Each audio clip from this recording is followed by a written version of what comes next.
Hi, and welcome to Sixcess Stories. We are your hosts, Christina Gent. And Eric Ozrowski. And this is where we share real conversations with the 6 Degrees community all about life, leadership, and the power of meaningful connections. Today we've got round 2 with Bryan Devore, an avid baseball fan. You can catch him touring all the ballparks in the MLB. He's got the biggest heart and passion for the senior community, who he's figured out to support in so many ways. Oh yeah, and he's also a real estate agent and the leader of the Devore Realty Group. In this episode with Bryan, we talk about his business growth over the last year. We get into some of the exciting projects that he's been working on, including his senior living TV show that he's just about to start working on episode 2 for. We talk about his leadership evolution and how his team has grown and the importance of values alignment in some of the partnerships that he's working on. We also get into a really fun story about him being on the Wheel of Fortune, which is kind of a fun fact. Yeah, that was really fun to learn about. And definitely exciting just to see the growth of what's all come about from the senior living episode 1 and just the excitement around episode 2 and getting to work with another family and just really showcase what it looks like to transition. So please enjoy this episode of Sixcess Stories.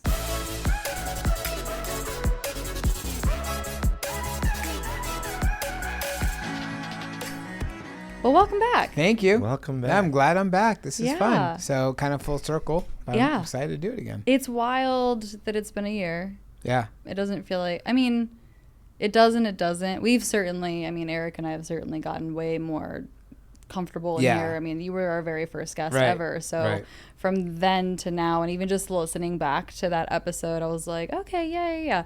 Yeah, we've definitely kind of found our groove a little bit more. That's cool. When I was listening back to it, like the funny part to me, the full circle part of all of it, because we had someone else that has already been on come on. So the fact that you came back on today, I tried to relight the candle because that was such a big thing, and the candle is done. It is officially it's dead. Really? No more candle? No more. Well, this candle. Yeah, and I thought about it on the way here. I'm like, oh, I have another candle. I need to bring that, and I completely forgot to do it, which is fine. But it was just more of like the full circle moment of like you were the first one, and now.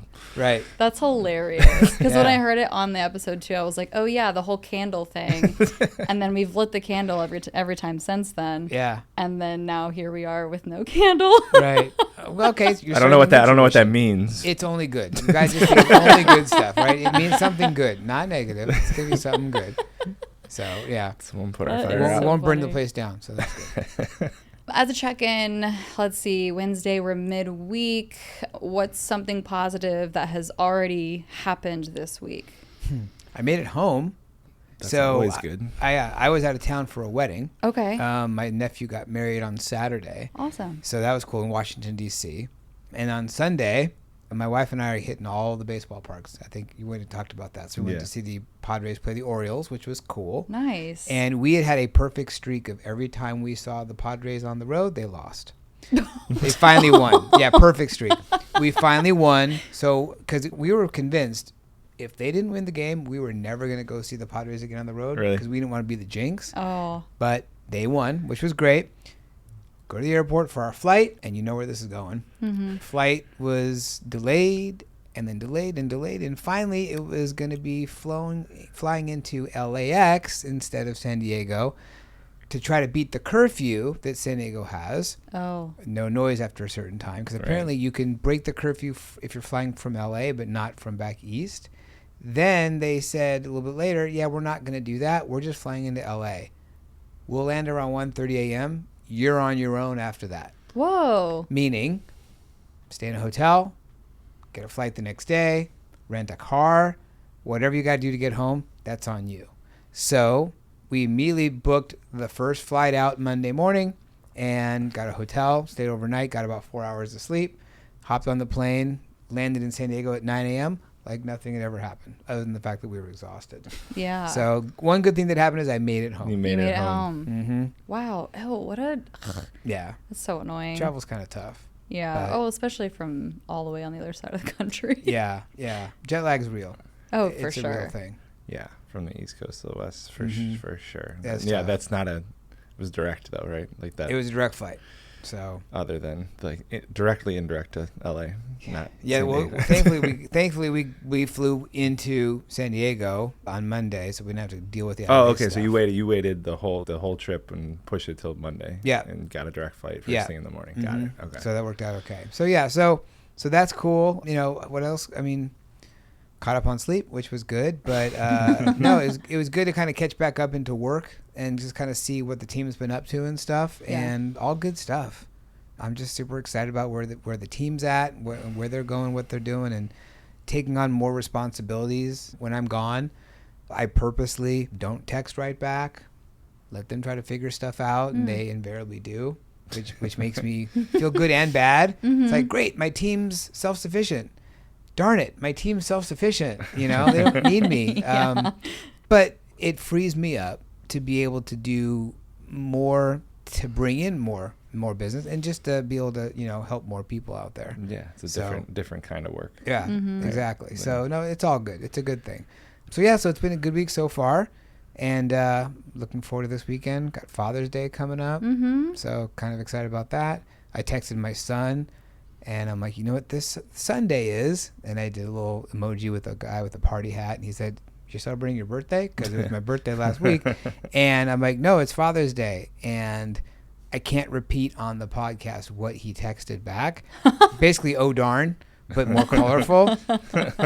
He's not my outgoing child. He'll do stuff if I kind of either make him, and then he enjoys doing it. Yeah. And so basically, but he knows when it comes to Father's Day, okay, whatever Dad wants, I guess that's what we're doing. Yeah. Totally. So. Which is? Don't know yet. Okay. Probably going to go out on our boat. Probably do that if I want to torture them, because my kids don't love it like I do. Oh. So I may surprise them and just maybe go to the fair instead, because they both like the fair. So I haven't fully committed one way or the other yet. Wow. Not liking boating is, well, I mean, I get it. It's not for everyone, for sure. It's just like so in my blood to be like on the water. Oh, Not yeah? in the water, but on the water. Okay. Yeah. So, well, the ocean, right? I'll get in the water if it's a lake. It's the whole animals thing. The ocean's Oh, frightening. 100%. But there's on animals it, in there that will want to eat you. yeah. But on it, in a boat, Yeah, yes, 100, that's good. all day, every day. Yeah. Like, please, like, I will say yes to any opportunity that is that. Yes. No, it is fun. I grew up on boats, but you know, my kids, I mean, they'll go on it and they'll have a good time. Yeah. But it's not like in their blood, because they didn't grow up on the water, Right. like for me. But yeah, there's nothing like being out there. Yeah. Yeah. Love that. Mm-hmm. All right, Eric, what about you? How What's a win? about you go? Because I'm still thinking. I'm like, Okay, yeah. what day is this? Wednesday? It's Wednesday. What Yeah. happened? So I'm like, yeah, what's happened in the last basically 2.5 days? So a win.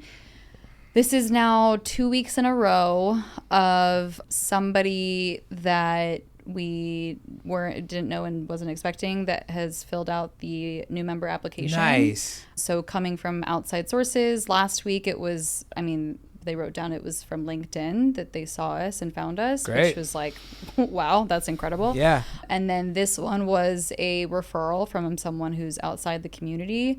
So that's a really big win. That's huge. Yeah. I mean, last week we ended up gaining a new member from that, which was awesome. And so I'm seeing more people coming from the outside in, which is that's amazing. Yeah. Yeah, for sure. So that's Very a really gratifying. Yeah. That's a really big win. It reinforces to me just some of the. I'm the one who's doing a lot of like one-on-one conversations with anyone, not necessarily going into every conversation thinking this is a prospect for 6 Degrees, Right. but that's been the majority of the sales outside of when members introduce us to someone. So now with the team and what they've been working on and building out more social media and things that we've been working on for like 6 to 9 to, well, even a year with Valentina, it's cool to see that like, oh, it's working. Yeah. Like, Yeah. things are happening, things are moving. It's nice to see the results. That's that you think this is going to work, but until you actually put yourself out there and do it, and Yeah. it may take some time, but then you start seeing it click. Well, I think it's a good reminder that like some of these things take time to build, right? And it's like I can't just make 3 posts on social media and go, it's not working, right? Like, yeah. we've had this podcast for about a year now, and we've gotten some nice feedback on it, and I think even it's becoming more and more of the consistent thing where it's more of an asset right? Yeah. But it took at least a year to really get traction with kind of growing, right? Which is like in the last 2 months, the listenership has like doubled, and part of it is like it's expanded outside of the U.S. and which is just like the data on it's really interesting. That's really interesting. But it took 10 months to get to almost doubling. I'm like, well, why did that happen? Yeah, right. Like, what did we do different? Yeah. Sometimes, it's maybe one certain episode just clicked with someone and they shared it. You never really know what's going on behind the scenes. Yeah. But yeah, it takes a little time to just kind of start All building. of it does. It's like, for me, so much of it is like, what's the thing that I can do consistently, whether that's every day or every week or every month or what, but like, I have to put in the consistency for it to pay off in the long run. And we live in such a short-sighted, instant gratification Right. What's on world. my phone? What am I getting? Amazon's going to bring it to me in an hour. Yeah. It spoils us. It's but like what works is just showing up on a regular basis and continuing to get better. Right. Right. I think it's a really good reminder of that. Right. Well, what's hard about that is because you don't get the instant gratification, you start questioning, am I on the right path? Am I doing the right thing? Is it not clicking yet because of time? It just hasn't had enough time. Or is it because it's the wrong direction? Right. Mm-hmm. So then you got to really start trusting your gut and say, okay, well, no, I really believe, like you said, this is the right path. Mm-hmm. And I know when you guys started this podcast, I'm like, this is awesome. This is great. Because people need to hear your voices. They need to hear from Eric and Christina about 6 Degrees, about your passion behind it. Mm-hmm. And you can read a post. It's all two-dimensional, but this makes it more like a 3D experience where you're really connecting with the people. So I knew it was going to really, help take off, and it's valuable to your members too. I appreciate. I like the 3D. It is a little bit more of a three-dimensional experience and we've had people, and there's just been different versions of people speaking up and, hey, I listened to this one, I got to know this, and then it made this idea.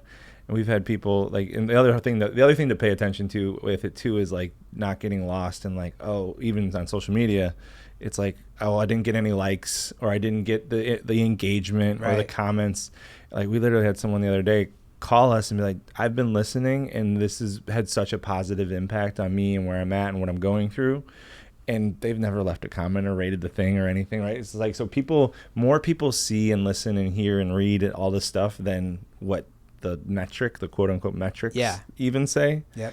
Right. So part of it is like, what am I measuring? Yeah. I mean, I think that in the end of the day, you're doing it because you think it's the right thing to do. And then you start getting the positive feedback. Okay, I'm on the right path. Yeah. This is what we should be doing. Mm-hmm. I was going to add a little something, Christina. You were talking about how you got, 2 new, possibilities, LinkedIn and so forth. I remember the first way I met you was through LinkedIn. Mm-hmm. And I was at lunch today with someone and I brought up 6 Degrees. And I want to reach out to her again about, considering it. She's in the senior industry like I am, and she does placement, helping people find senior living options. And I don't know of any other people in 6 Degrees that does what you do. It could be a good opportunity. So it's having all these different touch points, whether it's the podcast, whether it's LinkedIn, whether it's the ambassadors, which your current membership are your ambassadors who are also getting the word out. And it's like, it mushrooms. You can't see this because you're listening, folks, but it's like a mushroom where it starts out at a certain space or a certain pace, and then it just starts taking off. All these different things you're doing, it becomes a thing. Right. And we felt it at different levels or different versions of that overflow. There's been waves, right? And there's of different things over the last 5 years. 5 years. It's crazy. Right? Oh, it's insane to think about that part. And even looking back at year one and seeing it in my mind, that was it was insanely different. Yeah. If you were to look ahead then, you'd be like, that's not happening. We're not doing that. Yeah. It'd be like, how the hell am I getting to that? Yeah. Right. That's pretty exciting. That's pretty cool. Yeah, because when I was listening back, that we were talking about, it's been 3 years, but when you came on, it was actually like 3.5 years, and we're at 4.5 years. We're coming up on 5 at this point. So even just I was like, 'cause it's interesting now because I'm even looking, I'm rounding up instead of rounding down. Yeah, right. Like that mindset shift is a really subtle, interesting. Yeah, it is interesting. Right. It's like, no, it's been 5 years, but I tend to do that. And it drives Christina. It's like you round stuff up. I'm like, yeah, it's easier. It's more positive. Well, what time is it? It's 4:30, even though it's 4:27. Right. I don't know. It's just easier. Yeah. Right. It's not real. Mm-hmm. My check-in, my positive thing would be specifically to this week. I think there's some stuff that we're working on with our team and that we've been talking about for a while. We had a leadership lab last week, and there was just a little bit more clarity on like what are the next steps that we need to put into place to kind of set our team up for success a little bit more. So the positive was just kind of laying the groundwork and building on things that we've been talking about for a while and putting it on the calendar. Like it's on the calendar. We have time this weekend to go through and build out some of this stuff. That's cool. It feels really like a really positive step of something we've been circling around for a while that's been missing. Yeah. In terms of just expectations and defining roles, defining specific jobs, and what excellence looks like in those jobs. So yeah, I feel that feels really positive. One thing that I've always appreciated and liked about both of you guys, first of all, you're very forward thinking, entrepreneurial, but you're not afraid to put your foot in the water, not just the toe, but the whole foot, and say, okay, is this going to work or not? And you're not ruminating over it for months. You're like, okay, let's just try it and let's see what happens. And then out of that, you either win or you learn. And you guys, there's some things where you may take a step back and say, we're not going to do that again. We're going to do this instead. Or you have a moment like this where, we had the lab. And from that, we think this is the direction we need to go with our team and how we're going to do this. And you guys just go. That's mostly Christina. She gets a lot of credit. I would sit on things and chew on things, and it would still happen. Yeah. It would just be it wouldn't be as much of slower. What you're describing. You get there though. I do. I very much do. But that's part of our, and we talked about this on the last time, but the yin and yang of us, like that's part of what works really well. Yeah. For sure. So I appreciate that you notice us trying different things. We've had people share like some things like that members really appreciate is you guys are always doing something different. Mm-hmm. It's not just this stale, stagnant thing. Right. We figured it out. It's like, what's the next version of whatever we're doing and how do we make it better, right? And I, as much as I would love it to be a little bit more consistent, right, I think there is something to continually improving. Yeah, well, it's a never ending. It's sort of like a living organism in a sense, because you have a membership base, right? And that membership base changes. Some people may leave, some people come in. Their interests are different than the people who left. What's gonna tick their box is different than someone else. And so you both have always been passionate about one thing. How do we provide greater benefit and value to our membership? That's the only thing you guys care about. Yeah. And in the past, you've talked about, okay, we want to get to this many members. That happens when you do the work on focusing on the people. Right. And some people learn that, some people don't. It took me a little while in my real estate business to kind of stop thinking about the end result and more about the process and who I'm helping and how am I going to help them. And if I do right by them, the business will come. And that's what you guys have been doing. And it helps you stay flexible. If you only focus on one end thing, metric, whatever, then you start kind of feeling a struggle of, oh shoot, we tried this, it didn't really work. Now what are we going to do to get to that number? No, it's now what am I going to do to benefit the members? And you're open to the feedback from the members and what makes the most sense. And as you build, you start seeing what's working and what's not. And you've stayed flexible, but you've also stayed relatively consistent too. Yeah. You still have your stretches. You still have, other components that are still sort of the stalwart, the backbone of the group. But you've taken some stuff away and you've added some stuff, and people appreciate that. You're not going to please everybody with every decision you make. That's impossible. But if you're providing the greatest value you can to the greatest number of people, that's a win. And you keep going in that direction. That's what you guys do. Yeah, I appreciate that. Yeah, thank you for saying that. I think that's the biggest thing and part of why we wanted to go all in when we bought it. Not all groups are run that way, and I think for us it was our members deserve us as like our full attention and our full like investment into this, and exactly what you said of always trying to think of how we can improve it, make it better, be more effective and supportive to the overall community. So thank you. Yeah, for sure. And also too, you guys are amazing connectors. It's one thing to know a lot of people, It's another thing to do something about it.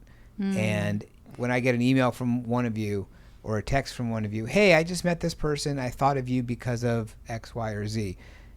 You guys are always doing that. You have the mindset of, how can we help our members through our group, through the stretches, and through the membership as a whole, but then how can we help each person through the relationships? How do we connect people with other people who will help build relationships? And I've been a part of other groups where that doesn't really happen that way, where it's like you show up for the group, who's got referrals, you go away, you come back the next month, and there's a place for all different groups. Obviously, they have members; they wouldn't keep coming back. But this is a little different. You can feel that your desire to connect people and help elevate who they are and what they do. That's like your backbone. And so I really appreciate that. Well, yeah, I think I really appreciate you sharing that, because one of the things that we've shifted is probably a couple of years ago, but like when we go be at something, when we're at an event where we're kind of a guest and not hosting something, the goal is exactly that. It's like, it's not necessarily to talk about 6 Degrees or poach someone, or if they're interested, I'll tell them about it. But most of the time I'm like, which of our members does this person that I'm talking to need to meet?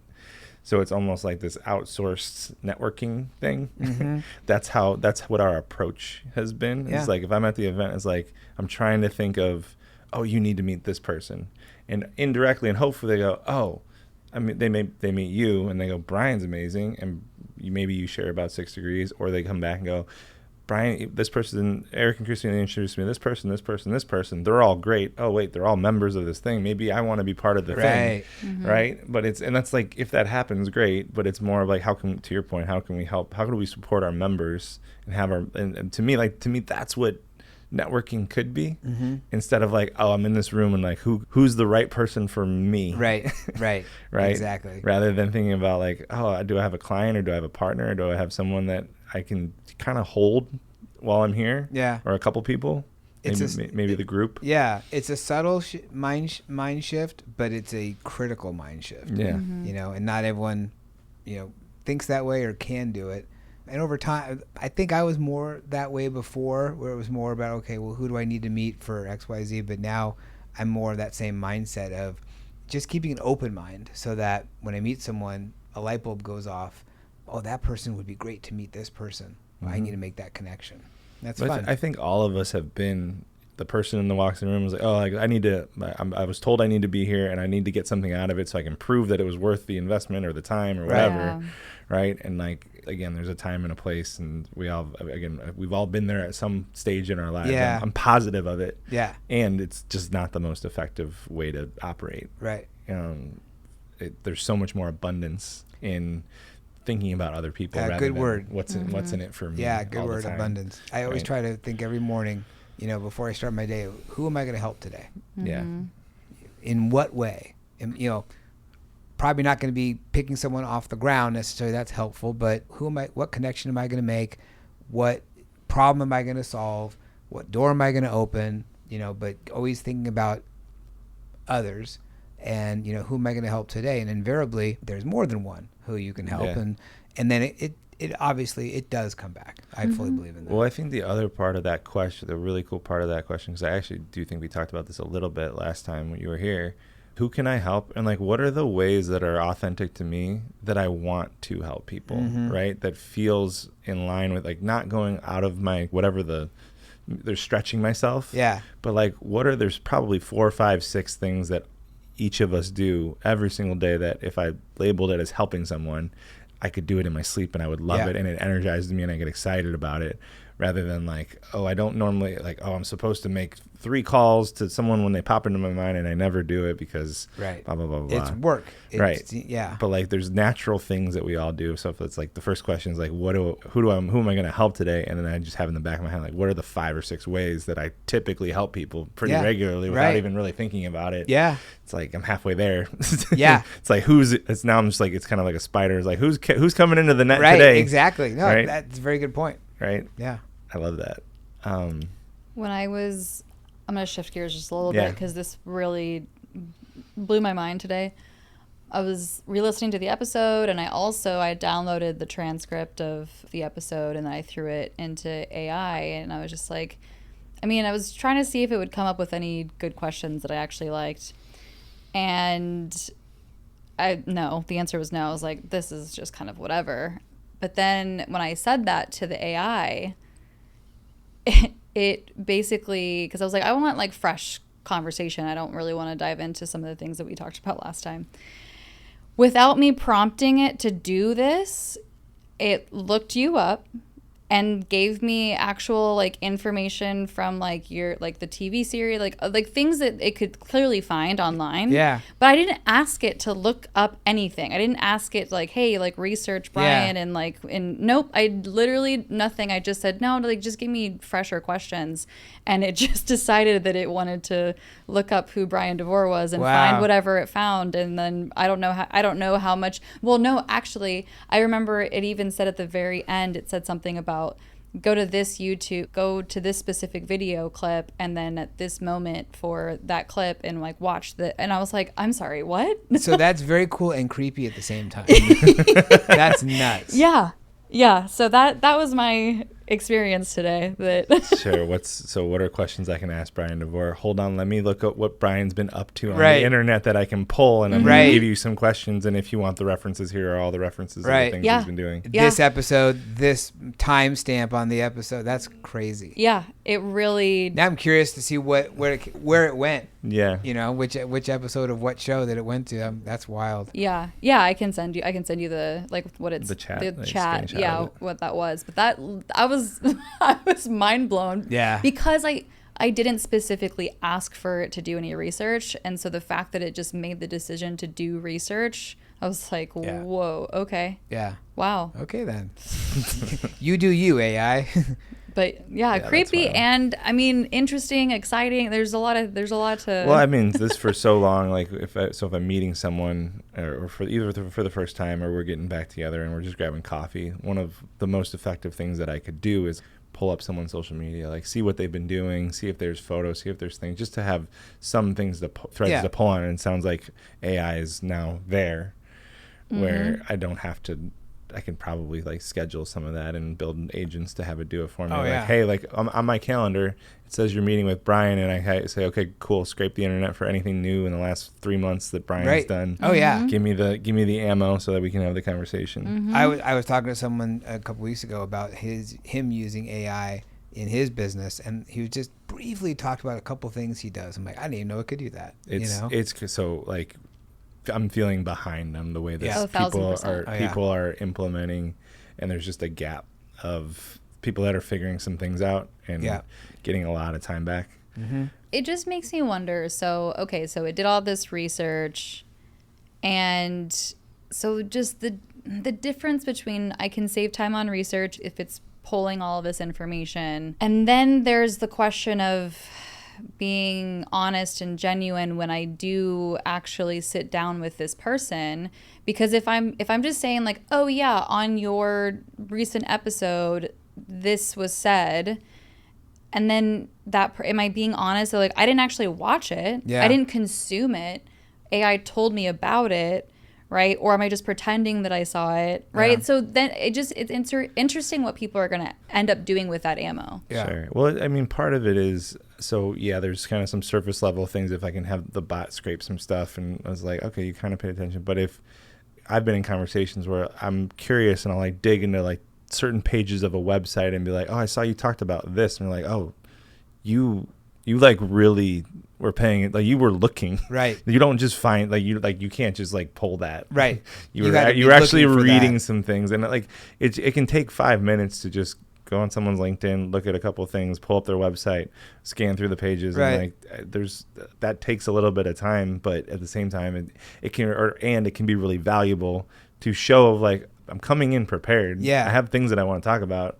That can be really helpful. But I guess that's what I'm saying, though, is before now with what AI can do, I would have to go and take the time and go find the thing, right? Whatever the phrasing was on the website or the blog, or right? And then that person's like, oh, you read it because you found this quote, when now it can just feed me all of that. Yeah, and I don't know that it matters, I would say. I don't know. So if I'm saying that there's a difference between watching the whole episode and like digesting it or skimming through it and getting the gist versus like pulling a specific clip and a specific quote and then being like making it seem like I watched the whole thing, and it was really interesting because I heard you say this, and I would imagine people will do that. Mm-hmm. I think you're both right. I think that it certainly helps, doing research because there's so much information out there. It's like, where do you start? And it helps, kind of funnel some things down. You do wonder why it chose that episode. What was it thinking? Right. Because it didn't know what I was thinking when I made that episode, and why I said what I said at that time. So you start with maybe that, and then, like to Eric's point, is you dig deeper and see if you can find more behind that episode. With Senior Spaces, the reality show, I've been seeing articles written about it that I didn't know they even knew about my show. It's like the craziest thing. I get, I subscribe on Google. You can, here's a hack. Yeah, that you works. put your name in, and so anytime my name is mentioned somewhere, I get a Google alert. Yeah. And so it's kind of fun to see, well, who mentioned me today? And there was an article written about the show. It was the best article I've ever seen about my show. I had no idea who this person was or who they were writing for. So I reached out to him, and he said, oh, well, yeah, I heard about it through this organization. Great. Who is this organization? And why are they writing about my show? Or why do they want to even know about it? And it was basically estate planning attorneys. And I do a lot of work with estate planning attorneys. And the subject matter of which the show is based is important to estate planning attorneys in a lot of ways. So the fact that someone can go and watch the show, great. But the article, did a really good job talking about the show, but it never interviewed me. So the article doesn't talk about why I created the show. What was my purpose behind it? So I think it starts with a general thing that is of interest that you think would be interesting to an audience, but then you dive a little deeper. To really dive into those questions is, okay, you have a great company or a great TV show. Why'd you create it? What happened in your life that made you want to do it? Do you want to keep doing it that way? Do you want to do it different now? And it leads you down a good path. Well, that's great that you just asked all those questions out loud, because that's literally the questions that I had for you about the show. Oh, really? Oh, how funny is that? I'm like AI for you. Well, it was just... Well, so since the article didn't get to ask you those questions. Yeah. Exactly. Right. Why did I make that? Yeah. Yeah, so I mean, look, I'm a real estate agent by trade. What am I doing making a TV show? It all started with when I was visiting a senior living community and realizing, wow, there's so many good things about senior living communities. If people just took the time to check them out, they might consider them. Maybe they won't go, but they should know. But they're not going. Why? They're afraid. They don't want to admit that they're getting to that age. They think it's the convalescent home of old, where it's day old soup and saltine crackers. So let's bring it to them. They're home watching TV. Let's show it to them in a way that's not scary. It's in their own living room. They can watch it and learn from it. And that kind of snowballed to then bringing in all these different resources that are available for seniors, because a lot of the work I do is with seniors who are trying to decide how they're going to live their next chapter. Am I going to age in place in my current home? And most people want to, but they can't because they don't know how, what that looks like. Do they want to maybe downsize into something more manageable? And what does that look like? Or do they want to consider senior living?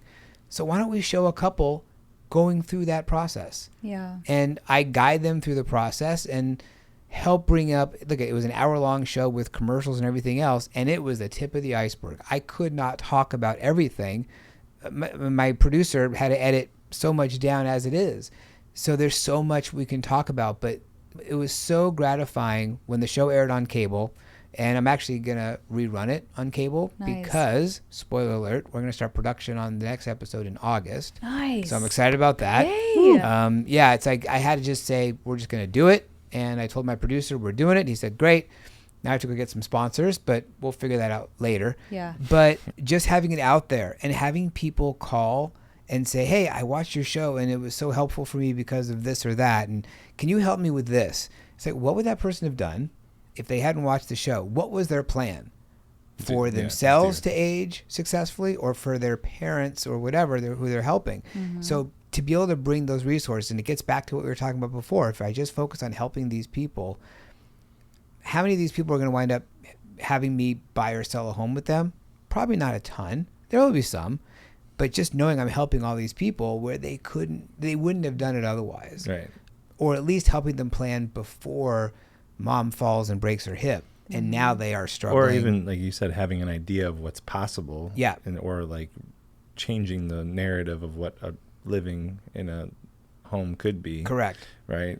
Well, especially because if I think about any time senior living is portrayed on any type of movie or show or anything, it's in a very negative light. I don't know that I've ever seen one. I can't think of one. It's usually something where they're not being taken care of, and there's punchlines and things that are happening with it just to support the drama of the show. Yeah. And it's like, okay, are there some stereotypes that are true in certain places? Of course. And there's plenty of places that obviously you have done your research and know the homes that are incredible and are very supportive to seniors. And so being able to showcase that, and the fear piece that you mentioned is, I think, one of the biggest parts of like why someone's holding back and not even considering it. Yeah, I think we are now.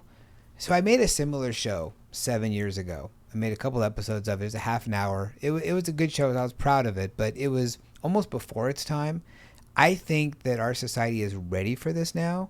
We're normalizing aging more, and I think it's partially because we're all aging, but by 2030, there'll be more people in our country, in the world, over 65 than under age 18. And so it's becoming more real for people. Many of the people who are my friends and my coworkers are dealing with it with their parents and their other loved ones. Mm-hmm. And I think we're ready for this now. So we may still have that fear. There's still some stigma, but at the end of the day, I think people are now realizing it's not in the future. It's here, it's now. And so I think that's why the show resonated with a lot of people is we're writing articles about it, we're talking about it, but people still aren't learning about it. They're not seeking it as much as they should. So this will hopefully just ram it down their throats in a way that's fun. Mm-hmm. You know, what are Rick and Mary going to choose to do? Are they going to choose this way or this way? And then how is Bryan going to bring in the resources to make it all work? So it's kind of fun and entertaining like a reality show is, without making fun of people, without bringing up the stereotypes, but really educating people in a positive way so that they walk away from it smarter than they were before they turned on the television. Mm-hmm. Right. Yeah, I watched it. It was really well done. Cool. I'm glad. Cool. Yeah. It was so much fun to make. And there's so much behind the scenes type stuff. I mean, Rick was great. He wanted to go on the show. He was all jazzed. And I said, great, we'll get together with you and your wife. Oh, no, she won't want to do this. I'm like, what do you mean? No, she's a very private person. She's not going to do the show. So we had to get her on a Zoom, convince her to do it. Yeah. In order to do it, I promised to help support the golf tournament that she was throwing. I'm like, whatever, Mary, I'm happy to do it. Her kids didn't want her to do it and they didn't want to be on the show because they thought it would be a typical reality show. We were going to figure out a way to make fun of them, make them look bad. Right. It was going to be just a bad experience. We got their son to come on. They have 2 other kids, but their son came on. He did great. And afterwards, they all said, you did a really good job of showing our parents in a good way. Rick was super funny, but it was cool to go through the process and meet them. I gave them tickets to a Padres game for a couple weeks ago, and they sent me a picture that was fun. So now they're in my life, which is a blessing. And I can't wait to do the next one. Part of it is there's some fear that I got magic in a bottle, you know, with that first couple, with that first episode. Now, how do I top it? Mm-hmm. Okay, I'll meet that challenge. We'll figure out a way to do it because it'll be a whole different story. It'll be, you know, a whole different set of circumstances, different people, and we'll roll with it. And I tell people, I still enjoy doing real estate after almost 23 years. I have a great team, but I love doing this stuff. Yeah. It gets my creative juices flowing. Well, so how did Christina has a similar idea that she's been tinkering around with and chewing on, and not surprising. I've been chewing on how to support it. Yeah. So how did you balance, so there's a camera and now I'm on and then we're acting, versus no, it's real and we're trying to capture as many real moments as we possibly can in a reality TV show where there's obviously production, post-production, editing, all this stuff. In that environment, like how much of it was like, this is raw, and versus I need you to do it again, 3rd take, 2nd, 5th take. Yeah. So thankfully we didn't have a lot of that. Okay. We didn't have a lot of several takes. There was a lot of editing. Yeah. There was a lot of real stuff in there that I couldn't have made them do it if I promise them, $1 million if you could just get this line out. No, this came from their heart. And there was other stuff that reality TV isn't always reality TV. We had to kind of do some different things. Yeah. But they were great, and they were able to kind of roll with it. The producer for the show, he specializes in making reality shows. So he knows what he's doing. He knows what questions to ask so that people, they're not lines. They're from the heart. Yes, there's some coaching as far as, hey, can you say this again but in a different way, or say it this way? So the days can get a little bit long sometimes, but none of it was, I can't say none of it. Most of it was very authentic in as far as their mindset, where they wanted to go, what their concerns were, etc. We introduced some stuff. Hey, can you do this and that? Sure. Which I think was a good thing, because without it, it wouldn't have been a complete picture of the whole, story of what they're going through.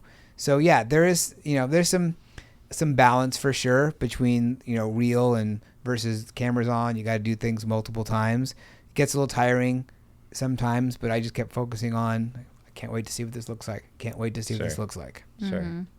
Yeah. And so you got green light to do second episode? So, from my wife, you From mean? your wife? From your wife? We talked about that. we talked Yeah, about we that. talked about that. You're Yeah. like, I loved it. I want to do another Right. one. And Right. she... And I want to stay married. And I want to stay married. And financially is a big, we need sponsorship. Right. And we need the right... Is that, I guess, the big, because that was going to be what I'm curious about, was her biggest challenge with doing another one? Yeah. So when we did the first one, she said, look, I know this is something you've been wanting to do. You're passionate about it. Go for it. If you make no money on it, if you get no sponsors, I'm behind you 100%. The next one, that's not happening, because we're not going to spend all our retirement. Well, I actually had the first episode was mostly paid for through sponsors. Nice. Because I went to the partners who I thought would benefit from being part of the show, and they jumped on board, which is great. I already know of some sponsors who are going to want to do it again, and new sponsors as well. So I feel very confident that it's going to be taken care of, financially. I won't have to come out of pocket. My real goal is I want to make a season, not just one episode every 6 months or a year, but let's shoot 5 or 6 episodes of this, because there's so many stories to tell. And so that's kind of where I'm working on. At the same time of financing this episode is financing future episodes. Yeah. It's always harder the first one you're doing, because there's no proof of concept. Right. So I am amazed that my partners bought in from just my idea and a pitch deck. Yeah. I had nothing to show what it could be. Now I have an episode. Yeah. I have a pilot. Right? I have a pilot. Exactly. This is what it's going to be like, folks. Same producer, same idea, different direction as far as what options they may want to consider and which direction they're going to go. Right. But at the end of the day, it's mostly the same. And so the production quality is there and everything. So now I can go to people and say, do you want to be a part of this? And again, bringing value is, I want to keep bringing value to the partners. Where else can I add? Can I promote the show? Where else can I broadcast the show so that we get more audience? And I think now that I have publications who've written about it and people have written about it, I can go to them and say, guess what? We're doing the next episode. Sure. Can you write about it? Can you talk about it? So now we have more people talking about it as a movement for the industry, not just Bryan's show. This is about the industry and about just helping seniors figure all this stuff out and their kids figure it all out. Yep. Well, I think for both Christina and I to be able to support you, and maybe anyone that's listening, like, what type of sponsors are you looking for? What kind of companies would be a good fit to maybe light bulbs go off of someone that has a client or someone that has a partner or someone knows someone in the space that they should reach out to? Like, who would be like the ideal? Who are you going after? Yeah, in terms of types of companies, in terms of industries, in terms of obviously senior adjacent, but like specifically what kind of senior adjacent? Yeah. So I'll give you an example of, in the first episode, we had a home care company. We had a company that does aging in place remodeling. We had a gentleman who helps people sell their life insurance policies when they no longer want them. These are all related to the senior space, is what I call it, even though the show's called Senior Spaces, but different use of the word. So anyone kind of tied to the industry. So it could be a reverse mortgage company. It could be a company that does placement, helps people finding senior living options. It could be an estate planning attorney firm. that wants to connect with seniors who are making these decisions, financial planners, things like that. We provide a commercial. We provide a lot of different marketing opportunities on the website, on social media. I'm connecting with someone. I won't say too much about it, but someone who has a national platform to fulfill people's need for resources. So if someone watches a show and says, I need this or that, we can connect them in a heartbeat anywhere in the country. So that was the hardest part about doing the show, was I wanted to have that infrastructure built. And I built some of it, but not all of it. Yeah. She's already got this plug and play. So now now my sponsors will get visibility on her platform too. Because it aired nationally. Right? Yeah, 30 different markets throughout the country. And my plan is to do the same network. It was the Yearview Network, which is Cox Cable. It also aired locally on KUSI in addition to the Yearview Network. And it was great getting calls. Hey, I just saw you on TV. I'm watching your show right now, and I need this or that. I'm like, awesome, great. Let me hook you up. I'm at dinner right now. Can I call you back? So that was kind of fun. But now we'll have a little bit more of a dialed-in system for all that stuff as we're figuring this stuff out. So yeah, anyone adjacent to the senior industry or anyone who serves seniors, I really think great partners are people who do fall detection monitors, and all the technology that's involved with seniors staying safe. Totally. Is a huge opportunity to connect their product, their vision with the audience they're trying to reach. So I think that's a good opportunity. So that's what I'm looking at too. So different doors are opening, and I'm always open to talk to anybody who's interested. If they think that this show could be valuable for them and who they serve, great. Let's have a discussion. Let's talk and let's figure it out. I love that. Have you had any concern with values alignment with the partner from a partnership side of like people, because obviously a very vulnerable population? Any concerns on just people that you wouldn't partner, not necessarily any concerns with that in terms of they have a product, this is actually the market, and like, does the product do what they say they're going to do, or how ethical is some of this? Has that come up at all? Is more of the question than. I have been very intentional of the types of companies and people that I want to align with. I know a lot of the players out there from the national perspective. Some are better suited at what I'm trying to accomplish than others. So I'm purposely not going to them. If they were to reach out to me and say, hey, we saw your show and we can do this and this and this, if I don't believe in their product or service or how they deliver it, then I'm not going to partner with them. Right. Because that's not what I want to do. And to your point, I've had people say to me, oh, you should have this on HGTV. You should be doing this and this and this. Great. If I do that, I lose all control. Basically, my producer said, you give up your control, you're a paid actor and not a well-paid one. And they take your idea, they'll do whatever they want, including making the next stars maybe not look great, maybe aligning with companies you don't believe in. I'm like, then that's not happening. I don't care if I have to fund it myself and air it on cable and whatever. And by the way, seniors aren't watching HGTV, but they're watching cable. And I'm not going to sacrifice what I believe in as far as who should be helping the people who I want to help. Yeah.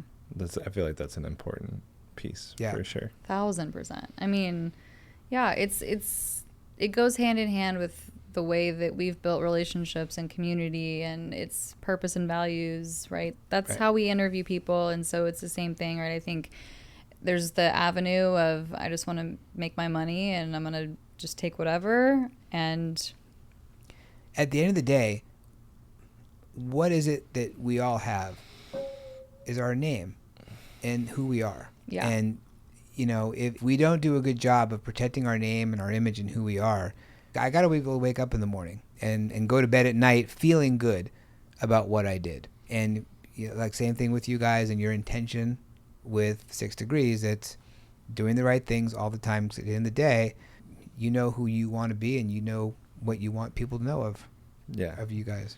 And part of like we've talked about partnerships and just sponsorships and how sometimes that makes sense and sometimes it doesn't. And to kind of have everything you said and hold, like, yeah, my brand, my reputation, all of those things are really important. But when someone shows up with a pile of money, Right. It's that, like, hard. Right. how ethical and how aligned and how, especially if it's so for you in your example of like, this sponsor will cover the entire Right. budget that I Right. need For 5 or 6 episodes or for whatever. the whole season, for Right. whatever. We're like, it's like, but they don't align. Like that's a moral dilemma. And like, but if I really think about, like, am I making decisions for money, Right. or is it like I know who I am, I know how that's going to make me feel.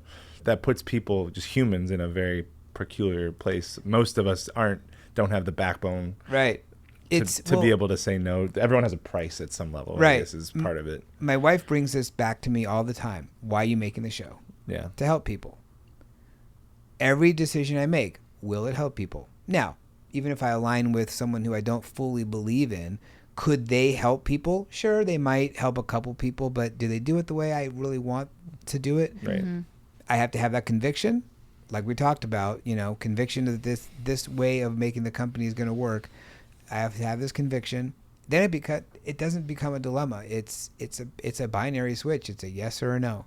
And if it doesn't align, as tempting as we think it might be, I have to do a hard no right off the bat and not even consider it. Because once I start considering it, Slippery slope. It's a slippery slope. Yeah, I mean Eric, you said the word abundance earlier, and so if I make that decision based on just the money that could be driven in, I'm actually making that decision with the scarcity mindset instead of abundance, right? Right.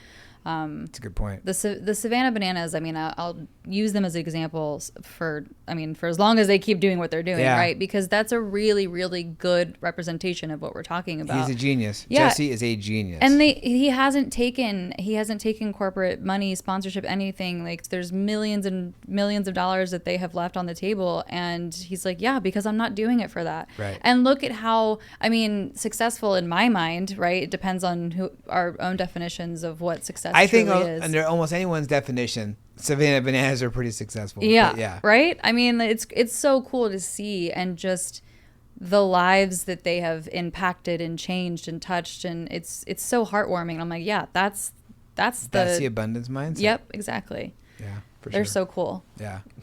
They couldn't sell more than 2 tickets for the first, I don't know how many games they played. Mm-hmm. Look at them now; they're filling football stadiums. That's part of this is where the moral dilemma comes in. Like, there's the amount of times along the journey where it would have been so much easier to just say yes to this, and it kind of a shortcut or a quick fix to the challenge, right? Versus like, no, I believe in this. I'm going to keep doing it. I'm going to double down, triple down. I'm going to continue to say no. I'm going to struggle. I'm going to suffer. If my family's going to suffer, we're like, it takes a lot to be able to do that. Right. And then to be on the other side and like what they're doing, what they've built because of that is like, it's a really cool example of having values, being ethical, believing in what I'm doing. Well, and to your point too, I am grateful to be in the position where I want to make the show. I don't have to make the show. Yeah. And I know I'll be okay financially. My business is great. I want to make the show. But because of that, I'm not coming from a place of fear. Right. I'm coming from a place of love, as far as I love doing what I'm doing, and I want to give to others, what I'm trying to do. Other people pick up on that. And the ones that pick up on why I'm doing it and the benefit it can be to others are the ones who I want to align myself with and partner with. Everyone else who's like in it, for the buck and everything else, look, everyone's here. We need to make money, of course, but doing it the way that is close to my heart, that's the way I'm just going to keep going. Yeah. I reminded as we were talking, I think it's Simon Sinek, but people don't buy what you do, they buy why you do it. Mm-hmm. And we very rarely talk about why. Most companies don't, most people don't. I just meet someone and they have all of these things about what. Right. And I sent you something recently. I was like, if someone asks me what I do, what do you do? There's so many different answers. I don't have to answer the question like as literally as it is. Right.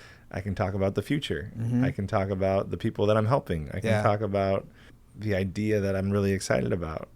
Right. Right. There's so many different possibilities. Mm-hmm. Yeah, no doubt. I love this. I mean, yeah, anytime we get to talk about these conversations, they're just so inspiring and motivating, and it's literally why we're here and Yeah. doing it. Oh, And it gets me jazzed too. yeah. Gets the creative juices flowing, and then you're open to other possibilities, and it's super fun. I love having these types of conversations about this stuff. Well, okay, so talked about the show. What about just, so you said business is good and it, like, that part is been flowing. So from last year when we sat down, what are some big milestones that you and your team have hit? So, I mean, very grateful. We were actually the number 2 team in the state in our company for a few months this year, which has been Nice. great. We've been growing. Woo. So we have 6 agents on our team now. Super grateful for all of them. They all add value and they're all doing a great job. And so the production has definitely been there. We've been helping a lot of people, which is very cool. It's nice to be recognized, but it's like, okay, why are you being recognized? Because you've been producing. And what does that mean? We've helped more people. You know, there's 2 metrics that, you know, we look at in our company, and most real estate companies. It's production, as far as, you know, the dollar amounts of sales, and then units. I never focus on production. It's always about units for me. How many people can I help? Mm-hmm. Right. Whether it's $1 million house, a $10 million house, or a $300,000 house, just keep helping people. Mm-hmm. How has that trickled down into your team? Because we talked about that a little bit last time. Yeah. And I know that came up. But so how, with the 6 agents that you have, like how are you leading them to think that way? Because in the real estate world, it's very easy to kind of focus as like, well, I can focus. If I only sell one house and I just Right. do it over here, Yeah. it's all the same work. Right. I know. The good news is they've pretty much all kind of come in that way. Okay. So none of them have been like the top producers where they always want to get the $5 million listings. They're all grateful for what they get. A couple of the agents kind of get their own business. So they go out and look for it. And the type of business they look for, the price point could be kind of anywhere. And they don't care. They're fine. And then actually another one of my agents, she's amazing. She's 83 years old. She has more energy than all of us put together. And she focuses on manufactured homes. Those, by definition, are not a high price point. Sure. She has no problem. She loves doing them. She helps people doing them. You know, she doesn't have to work, but she loves working. And so she doesn't care what price point they're at. So I have purposely picked people to be on the team who fit with the team, who fit with that mindset, are all kind of thinking the same way. We all specialize in working with seniors. And yeah, we've done $2 million, $2.5 million, you know, properties. It's not like we don't. Yeah. But that's not the focus, and they'll come. But at the end of the day, it's just, you know, how many more people can we be working with? Well, what about, so for you as a leader over this past year, what are some ways that you can look back and say that, like, I've grown in this way this past year? I would say by being more mindful of the type of advice I give and remembering that they'll grow and learn faster if I kind of let them kind of go, and what do you think you should do, and without letting them run into the street and get hit by a bus, you know, what kind of mistakes could they make with this? Kind of wait to give my advice until they've exhausted, you know, what they think is the way to go. Yeah. And look, I don't know everything. I know more than someone who's been doing it for 2 years. So Sure. I know I have that value to give, but I enjoy empowering them and working with them together and seeing them grow. Mm-hmm. And it's been fun to see, especially the newer agents, really take off. You know, my daughter-in-law works for me, and she's doing an amazing job. And just to see her from the very beginning, where she was just trying to figure this stuff out, but she's hungry to learn and hungry to help. And it's been great to see how much growth she's had, where now it's like, okay, Sierra, you go. You know, you do you, and just keep me in the loop. And I do, and I'll course correct or whatever along the way. But I feel like as a leader, I've gotten the team to a very good, solid point. So now we're ready to take off, and we can even do more because we have a good foundation. Yeah, that's awesome. Yeah. I think that's a big thing. I mean, I'm definitely still in a place of, how do I not just answer the question and actually turn it around and see what my team can come up with first, and then be there to support, right? Eric's really good at that. He's done that with me a lot. and it would get really frustrating. And I mean, I can definitely understand just the value of that, right? Where it's not just coming to the rescue for every little thing that comes up. Was that a conscious effort over the last 12 months? It had to be. What shifted? My default is to just do it, Of and course. just solve the problem. Yeah. But just being, I think the shift was when I started getting a little bit more, kind of not stressed out, but more exhausted by it. And I'm like, wait, hold on. This isn't good for me. It's not good for them. So if they make these decisions more, that's great. If they can fish themselves, why do I keep, giving them the fish? Mm-hmm. And so it was a conscious decision to kind of do that. I still struggle with it because my instinct is to still just jump in and help. And then I start feeling that, that stress level. I'm like, okay, bring that down, empower them. Just keep doing it. And don't be afraid of what's going to happen. I don't have to know everything. I don't have to do everything. Right. And part of the reason why I grew a team was so I didn't have to do everything. Mm-hmm. I can't be making a TV show and doing this and doing that and everything else. So I just have to keep in mind what the overall goal is for the team, for themselves, for our clients. And this works better. So I just got to keep my mind on this works better than trying to do it this way. What is the overall goal? Well, if there's a succinct, numerically, I told the team from the very beginning of the year, I want to hit 100 units as a team. I personally have never done more than 50, I think. So as a team, I'm like, we can do this. I know we can. 50 is a lot. 50 is one a week, basically. Yeah. That's closing wild. a house a week. I mean, that was during the crazy during the pandemic, homes were flying off the shelves. Yeah. Volume overall is down, but no, we're right now we're on pace to do the 100. Wow, that's now, exciting. It's only halfway through the year, right? So let's see how the rest of the year goes. But I told the team I knew we could do it. Let's keep focusing on it because that just means we're helping that many more people. So keep that eye on that prize. I can be competitive, and I love to set the goals and try to achieve them and surpass them. And so far we're there, but I don't want to take the eye off the ball. Know why we got there and how we got there. Mm-hmm. Keep doing that, and we'll be all right. So is your production as part of the team, is that slowly becoming less of a bigger percentage, or has that still been consistent? It's been far? Relatively consistent. Okay. The difference is I'll bring in members of the team to help me with those same. Yeah. Right. So my production doesn't really gone down, but we'll split the business, so to speak, with the other agents, so I can be doing more of my own production, but then the other things like the volunteer work that I do, and also with the TV and the media type stuff, so I can be doing more to bring more business in. So I look at it as just sort of my goal is, or my job is to bring in as much business as I can. They'll bring in their own to a degree, some more than others, and then others, they're just there to really, support me and being able to do this stuff so I can be doing this stuff. Seems to be the right formula. Yeah. And if it needs to change, it will change. And it sounds like, from what you shared in the beginning, like some more longer trips, being able to disconnect more and not, maybe still stressing, but not as taking a beat before responding. Like, so there seems to be some growth and learning on the stress relieving side.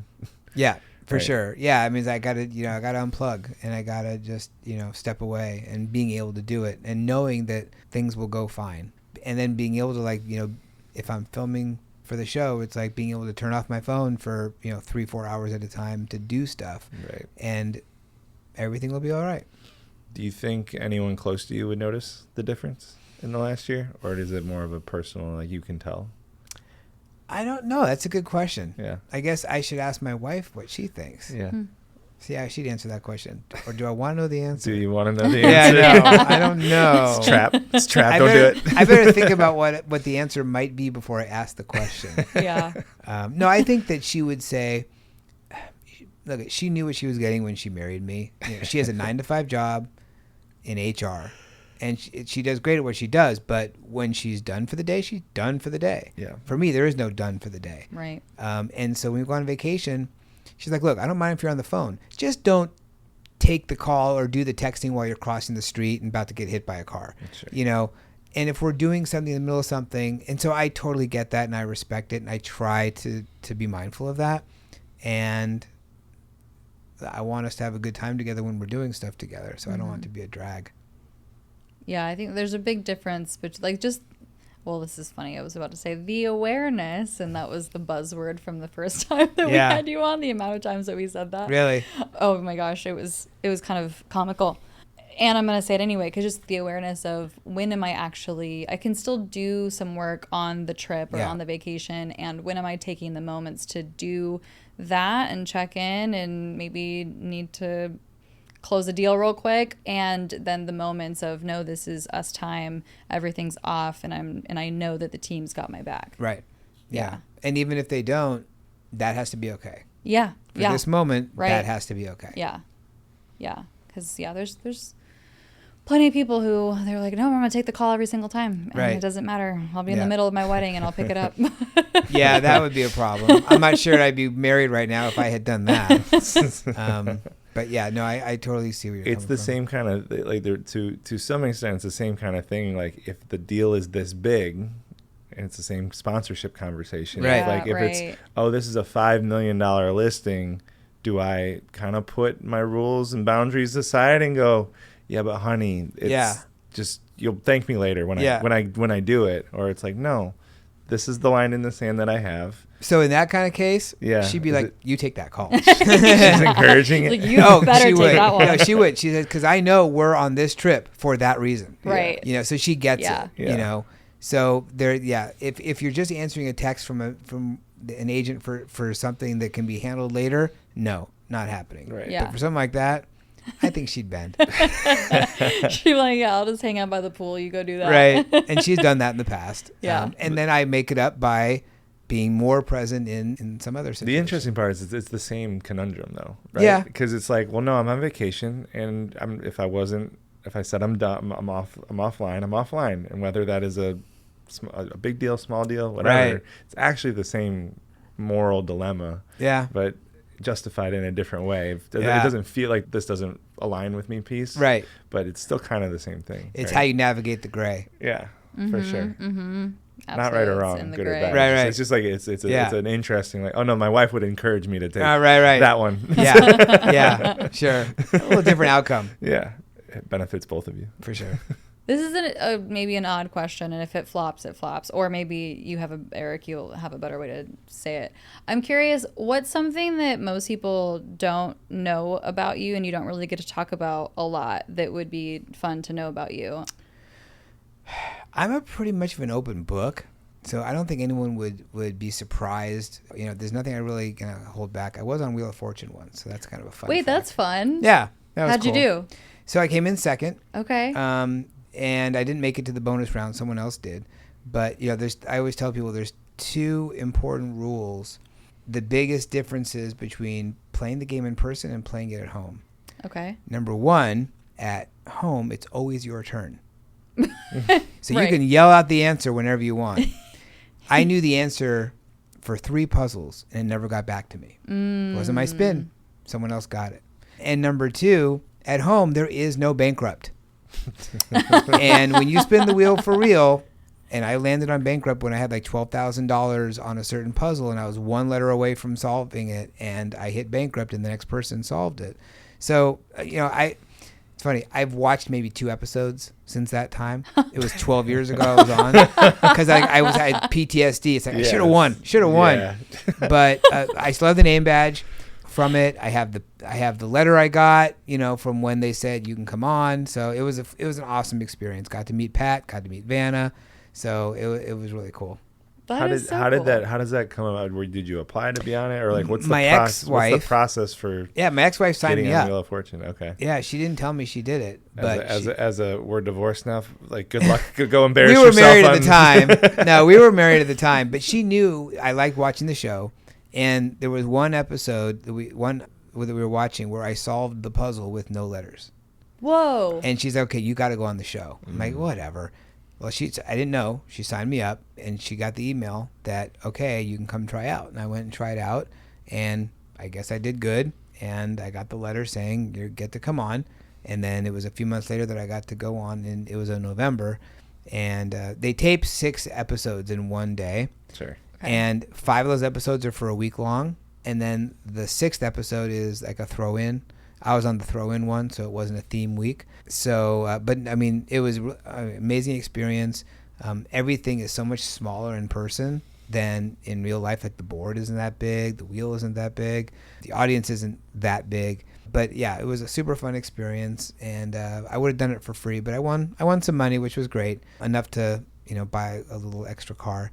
And so I guess that's, most people don't know about that experience. That is really cool, though. I mean, yeah, those kinds of word puzzles give me a lot of trouble. I think I can see more like patterns and things that are more visual and that kind of stuff. So yeah, that would definitely not be my game show if I was on it. What would be your game show? What would be something, Eric, that you think? I like puzzles, but I don't really the game show part of most things. I don't know. When you watch, you have the floor and you have a bunch of stuff. I'm obsessed with the floor. Oh yeah, I've only watched a little bit of that. I would suck at it though. I'm not fast like that. Yeah. I'm not. Yeah. I don't know. I don't know what my there's like anything trivia would not be. No. Nope, me neither. I don't do well with trivia type stuff, but I like puzzles a lot. So I don't know. Yeah, Haven't that's thought, so fun though. haven't thought about it. Wheel that of much. Fortune. Yeah. Wheel It was of cool. Fortune. Yeah. But also funny that you've only watched 2 episodes since then. I had PTSD, wouldn't watch it, and then I started watching it again a little bit. I'm like, yep, solved that. Oh, God damn it, I should have done better. Every time I think of Wheel of Fortune, I had a really good friend of mine. We were in Vegas, and so there's the Wheel of Fortune game, Yeah. and it kind of calls us. So we're like one trip, we're like, all right, every time we see one, we're putting in $20, we're spinning it. And we did not win once. Really? And we're just like the Wheel of Misfortune. Yeah, seriously. It ain't no fortune for me. I am on the wrong side of that. We probably spent, like, it was over the course of the weekend, we probably played like 20 times. It was like $400, and it's just like nothing. Nothing. No excitement, nothing positive. There is no fortune going on in this game Try whatsoever. it every time. That's hilarious. Yeah. Oh, well, that's cool. No, I'm glad that something came to mind, though. I was like, this question might flop, but I'd be so curious. No, it's always my go-to. Because You've shared that with me before. I think I have. Oh, really? Okay. Yeah, I've heard. I think you mentioned it in the group once. I think so. A while back. Well, because part of, I think, a lot of these types of settings, it's just strictly business related, which makes sense. Obviously, we started this so that we could talk about business, and there's a human being behind the business part. So it's just like, ooh, like what's something that maybe someone listens to, be like, oh my God, I went on that show too, or I don't know. Well, I want to go back to the very beginning when we talked about, so you have this goal to go to all the baseball parks. Oh, yeah. Where are you at? How many have you been to? How We many just do you did have number left? 11 Okay. in Baltimore, and so we have 19 to go. There's a Okay. couple I've been to without her and vice versa, but no, these only counts if we did it together. Okay. And so, we have 19 to go. We may do one more this year and then just kind of space them out. We'll have more time, obviously, when she retires, when I maybe slow down and give more stuff over to the team and hit more, hit the Midwest and do like a road trip, that type of thing. But it's been fun. Yeah. And I still come back to my favorite park is right here in San Diego. It's a good one. It's a good one. It is a really good one. Maybe even just for the food alone. Food is amazing. The food is been best in San Diego for variety. No other ballpark has the variety that Petco has by far. Yeah. And the scenery, location, all that stuff. It's just, it's second to none. Other ballparks are great for their history. I mean, Fenway is a dump, but it's amazing. Yeah. Yeah. Right. Yeah. Right. So it's that combination. So it's been fun to go do. It's been great to do it with her because she loves baseball also. So we have fun doing it. And we realized, I didn't think about this, but with all the times we've gone to the different ballparks, over half the time we've gone with other people, which has been great. So they've got to join in on our experience. Yeah. Went with my son and his wife one time, went with some friends another time. So it's been great to kind of share that, experience with them. I will say that up until this last time, we had gone to, every time we went to see the Padres, they lost. Right. Which was 0-10, it sounds like. Not all the games were Padres games. So, like, for example, Okay. we went to see the Tigers play, and they played the Cleveland Got it. Guardians. Okay. I heard. For some reason, I just assumed it was. wasn't all Padres. Padres in town at this, but it's Yeah, like we tried. If the home team's playing and we're in town, we'll make it work. And Right. that counts. And this year, we had, it was Milwaukee. And we had to be in Milwaukee, and 2 days later, they were playing the Padres, so let's go. And then this one, we went to the wedding, and they were playing in Baltimore. Okay. Let's go to Baltimore. Nice. So, yeah, we were 0-5 I think. So we had never seen a road Padres win. Right. Until this past, we were ready to give it up. We're like, okay, from now on, we're not going to go see a Padres game on the road. We're only going to see other teams. They finally won. So, okay, now we're not the jinx. We can go see the Padres on the road again. Have you checked off the K, Kauffman, Kansas City? Not yet. Yeah, I think that they're thinking about moving it. Yeah. Because I think they want to do what most of these cities are doing now, right? Where they're building this whole, like, ecosystem around the stadium of bars and restaurants and all of whatever. So yeah, I would say checking out the K before it relocates. I've heard about that. So yeah, we should probably do that. And that's a whole Midwest thing, right? You gotta go to St. Louis. You gotta, you gotta kind of, you're not gonna just go for one because it's like then you gotta go back again. Mm-hmm. So it's like we want to go and we can do a few of them. Yeah. So yeah, that's definitely what we want to do because I heard about that. Mm-hmm. For sure. I feel like anything that would be like, oh, they're gonna redo something. Yeah. It's like I would want to maybe check it off twice. Right. It's like it's like, oh well, now we get to go to the new one. Well, like we didn't get to go to Oakland, and they're not there anymore, so we'll go to Vegas. That'll be their new team, but we never got. Is Oakland officially moving next year? I don't know when they're going yet. Okay. Right now they're playing, I think, in Sacramento or something. Okay. But when they go to move into Vegas, then we'll go to Vegas. But we didn't see Oakland. Sure. So I'm looking forward to seeing some of these ones. I know I'm just gonna be checking off boxes, but others I'm excited to go see. Yankee Stadium. Have you done Yankee Did that Stadium? one? Okay. We actually went to Yankees and Mets in the same week, which was kind of cool. So yeah, did those. Did Fenway. So I always forget one. I know there's 11. I always leave one out when I start adding them up. Sure. Wait, Wrigley? Okay. Have you done Wrigley then? Was that? Have you done Wrigley? I did Wrigley. Okay, not together. And she did Wrigley. We haven't done it together, so we got to go back. Gotta go back. Yep. And then hitting up both Sox and Cubs in the same week is like that. Exactly. One's easy. And I've been to White Sox, and she's been to White Sox, not together. So we'll have to do we'll do White Sox, which when we went to Milwaukee would have been a natural, but we only had time to do the one. So we'll do Chicago together. My recommendation for the Chicago one is if you can do it in June and do the Crosstown Classic where they they'll do 2 games up in Chicago, up north, and 2 games on the south, and that'd be cool. One of each. It's a like. The cities are a lot of fun. Well, because that's a really big rivalry. Yeah. Also, going to your next Sox game when you're there, hopefully this is, you can remember this. I don't know. The elote in that ballpark, is so good. What's elote? It's like a corn. It's like a Mexican corn. Oh, okay. Yeah, like now which one? Which theater? Which Sox. Stadium? Yeah, the White Sox. White Sox. Okay. Yeah. Got it. Yeah. All right. That was every single time we went, I was like, I'm getting elote. All right. I will remember that. It's my favorite thing to eat. Because for us, a lot of it is the food. Yeah. We look to see what's the food. We went to Baltimore. We got crab cakes. We got to get what it's known for. The White Sox, this was a while ago since we've been there, but the White Sox had better food. Then Wrigley? Just same kind of thing. Just variety. And there's a Hispanic influence to the Whites, like South Side. Yeah. Right? Like, and the elote. Yeah, the elote so good. That park was always good. It was just getting like elote, and then I don't remember if it was a Modelo, but whatever, the Mexican lager, like just those 2 things together. Oh my God. Yeah, that sounds amazing. All right. I got to when I get home, my wife and I, we got to start booking our trips. Yeah. Well, unfortunately for Eric, I don't know. I won't commit you to this, but you've given me now the idea. I was like, do I want to do that with football? Like, do I want to have gone to every single stadium? Yeah. That would be such a Christina thing to do. Would it? Oh, yeah. Eric's like, he's scratching his beard. He's like, how much Football's money is better on TV. As cool as the stadiums, I've got to say, you're at one of the best. Like the Arrowhead is one of the best stadiums already. Yeah. It is better on TV. I can definitely, but it's still the same thing as like going to a baseball game. Though, like there's such the atmosphere of it all, and I love going to football games. Yeah. What were you gonna say? So I've only been to a couple pro football games or any football games. It's better at home. Yeah. It's one of the few. It's so fast. I want the replay. There is something about being at the game, like when they win, and like right. And I know that's a big part. We go like the bar here in San Diego. That's a KC bar. It's like you like being around all of that. Right. There's that energy, but like you're always in the best seat in the house watching the game because you're on the 50-yard line. So at home you can always see it unless you get the amazing seats. If you're in an end zone and the action's going on at the other end zone, half the game. You can't really see it. Yeah. Baseball is different.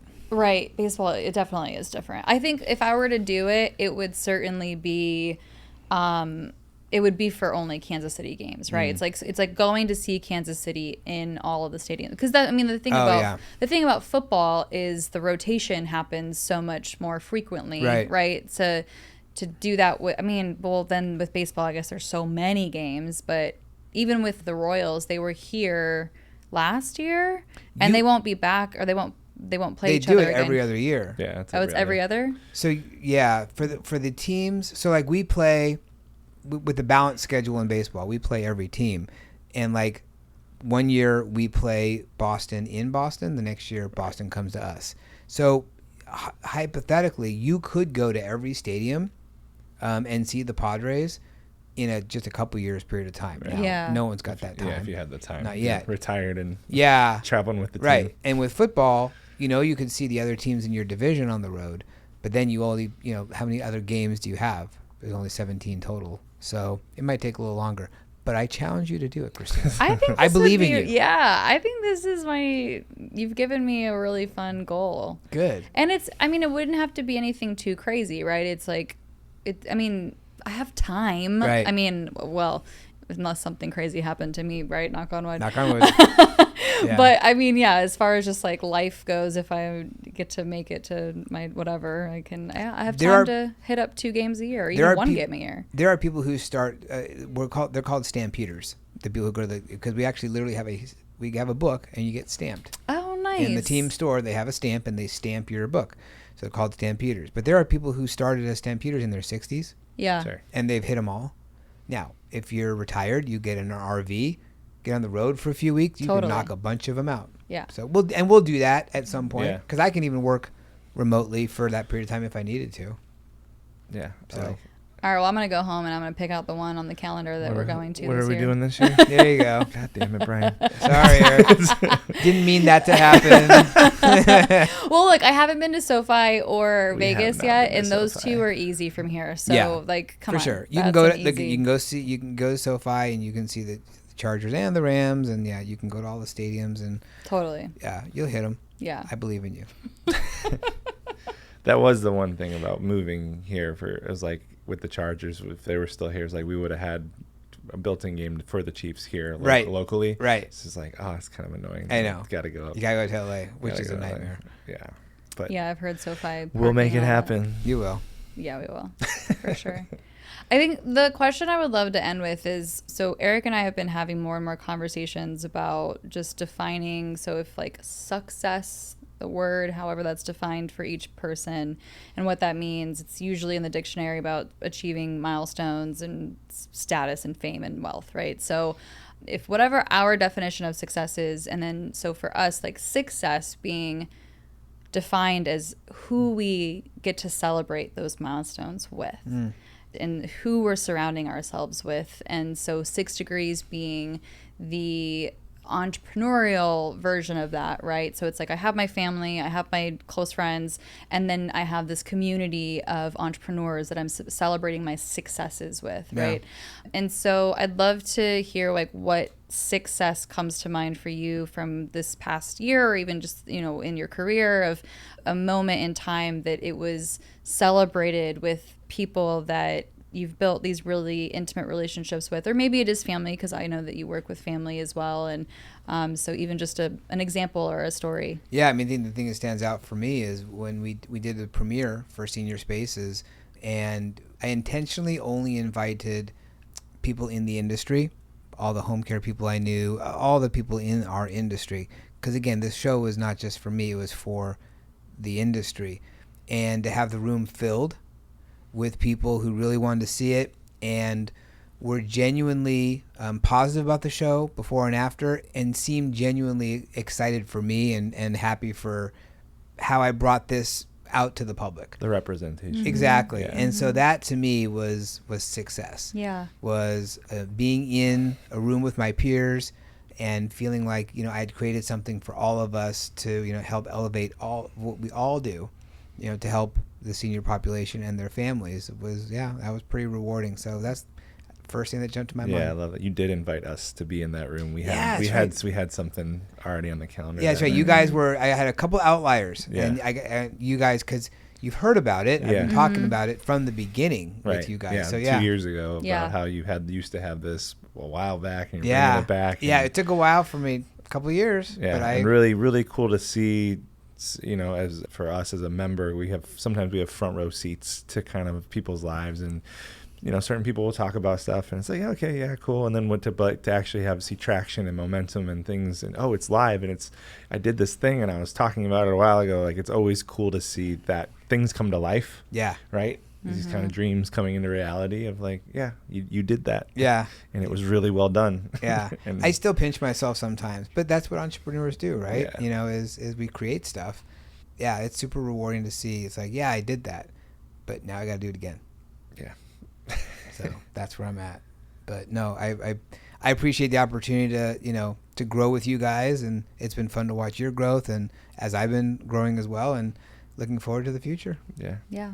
Amazing. Thanks for coming back. Yeah. Well, okay. So what's a reinforcement, Eric, that you're sitting with? What's the take? So this is round 2. What was different about this time than last time? What's the takeaway for each of us?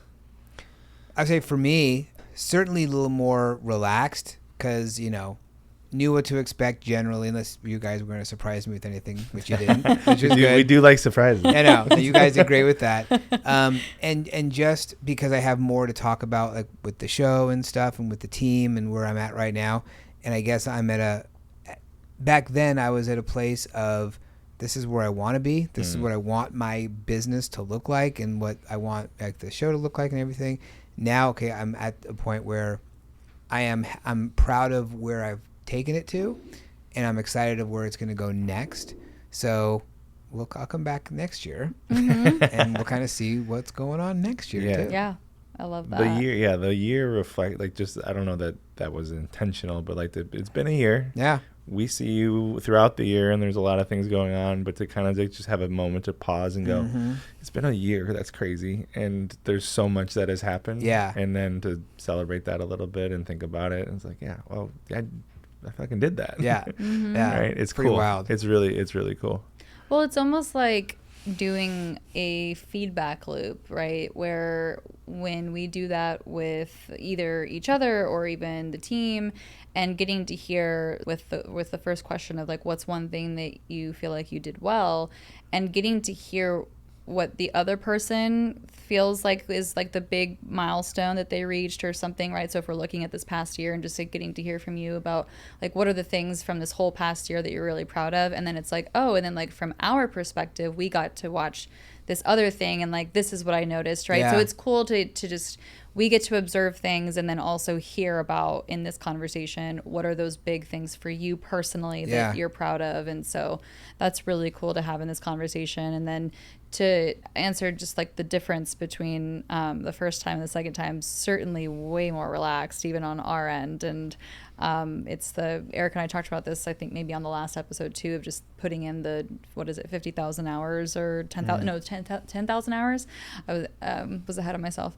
But how putting in the hours and how over time it just becomes easier, more natural and more comfortable. And so night and day, at least internally for me, from the very first time we ever record to today.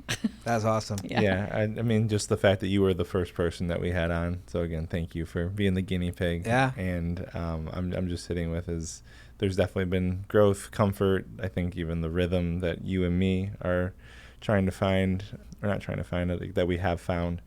I think there's a lot more comfort, and even with silence, right? Just like, no, it's okay. Just like take a beat. Right. It's okay. Yeah. Doesn't have to be this, oh man, I need to fill, right? Dead space on air. If it's live, sure, that's a problem, but like we can edit. That's what editing's That's for. what editing is for. Right. And there's sometimes like more and more, there's interviews with certain people where someone asks them a question, like Steve Jobs or whoever, and it's just like they take 30 seconds, 40 seconds, and it feels like an eternity. Right. But it's because I'm giving a really thoughtful answer. Right. I'm really thinking about it. And sometimes silence is really powerful in this medium.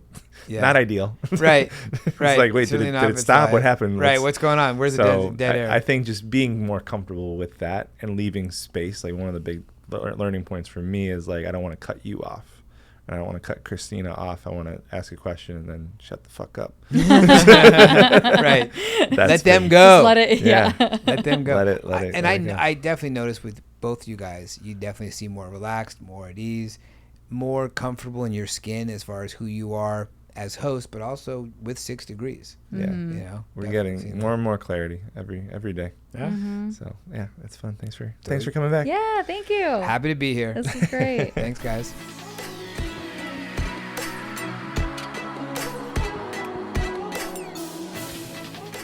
We are recording live from our bedroom. Yay!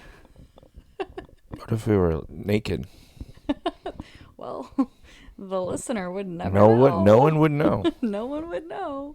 Literally recording from bed, though, because I'm currently laying on a heat pad for my back. Bedridden. Bedridden, Christina. Good riddance. But I did bring in some mic drop colors with my light so we could keep it feeling like we're back at mic drop. Stop it. Deep dive in Bryan Devore's episode. Bryan was back. Round 2. I guess not really a deeper dive in terms of an intellectual deeper dive, but you mentioned when we were talking about Bryan going on to visit all these stadiums with his wife. You said that you'd be interested in doing that for football. That'd be cool. So what's the first order of business? Well, I think if I were to think about even as early as this year, to make it as simple as possible, it would be looking at the dates that they're in LA or Vegas. And the Chiefs? Yeah. That would be the easiest thing, right? Yeah. There could also be an option, I don't know, I mean, looking at a deeper dive of their schedule, and if there was a city that we were like, oh, we've not explored this city or something, and it's more of like a fun new spot for the two of us to go to. Yeah, just use it as a excuse to build travel around. When's the stadium moving in Kansas City? Oh, I mean, they won't have that built for a few years. Okay, so it takes years to build a stadium. Well, for sure. But you've obviously been to Arrowhead. Like, is there one more at Arrowhead that you've been there before? So does that count, or is this a fresh thing? And you need to get one more at the old stadium before they go to the new stadium. I mean, if we're going by, I like Bryan's rules, right? It's him and his wife and going there together. So the 2 stadiums that I have seen a Chiefs game with you are Arrowhead and, well, the Chicago Bears. Oh, I didn't know I was part of this. I didn't know that was an important factor. I don't know that it doesn't have to be, but I mean, am I just going to go to these places a lot? I guess it doesn't have to be. I know it's, even on the episode you talked about going to football in person isn't really. It's just better on TV. Like, That's fine. But I mean, and I'm not saying no. I'm not saying I don't want to come. Either way, I have been to Chiefs games both at Arrowhead and Soldier Field. Those are the 2 that I've been to for specifically a Chiefs game. Would you have a preference other than dates around either SoFi or Vegas, Allegiant? What do you mean? If we went to one this year, is one a higher priority, or is it just depends on the date? It would depend on the dates for sure. If I remember correctly, they play in Vegas early October. I think maybe like October 3rd weekend or something like that. And then I think they're in SoFi.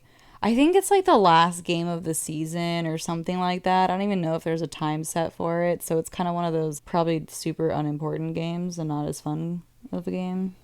I mean, obviously depends on how the season's going. I get that. Yeah, it's really a bummer that the Chargers don't play here anymore. Yeah. How about what's the stadium that is the least that you're least interested in? That I'm least interested in? Yeah, or town or city or. Because part of it would be like, ranking them, right? It was just, it's one thing to have, here's the 32, but what's the order? And I'm not saying we go through the order, but maybe that would be order the top 5 and versus like the bottom 5, or top 3 versus the bottom 3. I think I would have to visually look at it and like start to go through the cities, because I can't really. I mean, could I sit here and name all of the cities? I could, but that's going to take me a second. It's not. I'd have to. I'm going to forget places. So I don't. I don't know if I have like a least favorite. Yeah, I mean, probably just all the East Coast. Well, yeah, Just but like 'cause we going live to New here. York is fun. Yeah, but both stadiums are in New Jersey. Sure. They're not even in New York. Yeah, but I mean, I would go to New York on that trip. Sure. I mean, you know what I mean? Like, I'm going to make a trip out of it. I'm not just going to like. Fly in for the game and fly out. I mean, I guess it depends on my situation at that time. But I would think that if I'm going to fly all the way over there and I'm that close, I'm going to go into the city and experience some. I haven't been in New York in so many years. 2000. No, didn't we go together? No, you went on a work trip. We were dating and you like went and drove a bunch. Yeah, that was pre-pandemic. That would have been like 2017, 2018. I thought we went and we did like Greenwich Village with my cousin, Liz. No? Probably a different girlfriend. I swore it was you. It was not. I have not been to New York City with you. I disagree.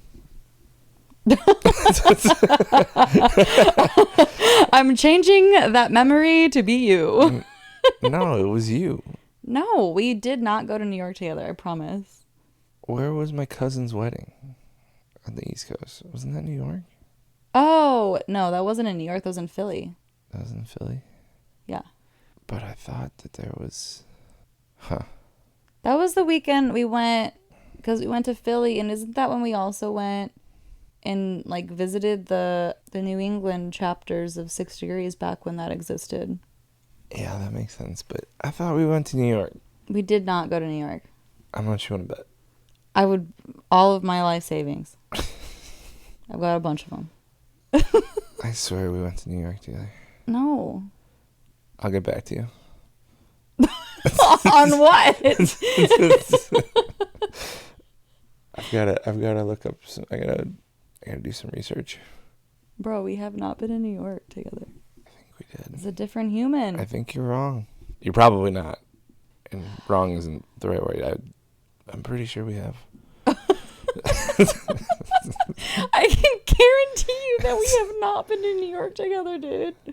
I know the last time I went to New York and I was dating a different human being. It was a different time. That was the last time I've been to New York. Maybe no one was there. Maybe it was just me. That doesn't sound right though. Yeah, I don't know. You're thinking about either a different person. Am I making the whole thing up? Maybe. Maybe. So interesting. Okay, what about you? Is there something similar where it maybe isn't like all the MLB parks or watching a favorite team in every stadium or whatever? Do you have anything else that's...